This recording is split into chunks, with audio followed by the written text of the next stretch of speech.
guys, welcome to our vlog. So ayan, aad po kami doon sa may danaw. So ayan na nakikita na namin yung danaw.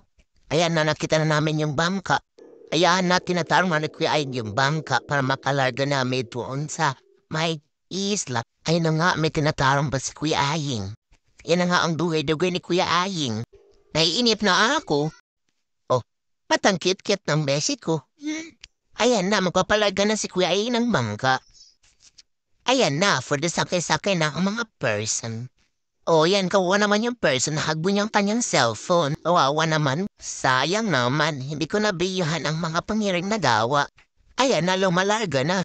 Ang pangit na mga kaatbong ko para mga wakwak. Eto na nga, hindi pa kami nakakalayo. Pero malakas na yung hangin. Ito na si Kuya Aying, nahihirapan na. Pero ang pangit pa rin ng kaatbong ko. Ngisi-ngisi pa yan siya, pero alam ko kinukulbaan na yan. Ang lakas-lakas talaga ng hangin, parang nalipad din na kami. Parang nahirap rin si Kuya Aying. Ang fiancé ni Myra, pero mas masaya si Ferson. Iba talaga pag inspired. Oh, ang smell pa rin ng beshi ko. Pero, natakot na yan. Ang lakas talaga ng hangin, ang person kinukulba na. Ang lahi-lahi na naman ni Kuya Aying, parang hindi na ma-drawing. Kinukulbahan kami kasi ang lakas na talaga ng hangin na out balance na yung bangka. Pero stay positive pa rin yung mga utak namin. Mag-aandam na sana kami tumalon kaso hindi marunong tumalon si Etya. Kawawa naman baka angatay. Binabawasan namin yung tubig sa bangka para hindi umunlot. Ito yung mabalo na danak at makusog na hangin. Ang lakas-lakas talaga, malapit na kami sa isla. Boom! Ano yun? Teleport? Salamat sa Ginoo dahil walang masamang hitabo sa amin. Ito na talaga yung isla. Diba ang ganda? Parang true. Ito nga pala yung isla, punong-puno ng damo.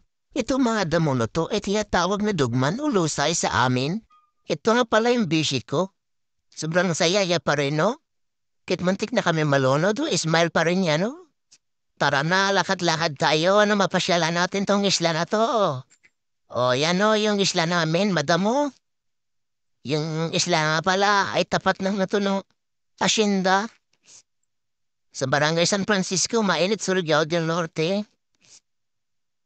At saka naman, ang ganda-ganda talaga dito, pasyalan. At alam niyo ba mga person, ang lawa dito sa Mainit Lake ay ito lang naman ang pinakamalalim sa buong Pilipinas.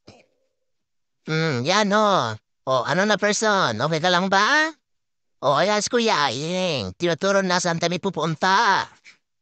O, tara pasyal. Punta tayo sa maganda. Okay, Aying, ano, kamusta ka na? Wala na ba nervyos? O yan ang kapitid ko, tumatakbo-takbo na. Subang saya talaga yan, walang halong nervyos, kahit kamtik na kami malunod. Sa mga gustong pumunta dito, mag-comment lang kayo na maturuan ko kayo kung saan ang site na ito. Dito lang naman yan sa amin.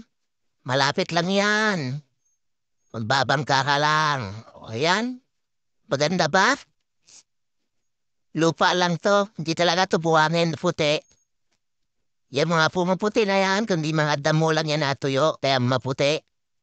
Tsaka mga shell na maliliit. Madami yan. Akala mo, yes person. Naiihi na daw siya. Yung kapatid ko, nagyaya na umupo.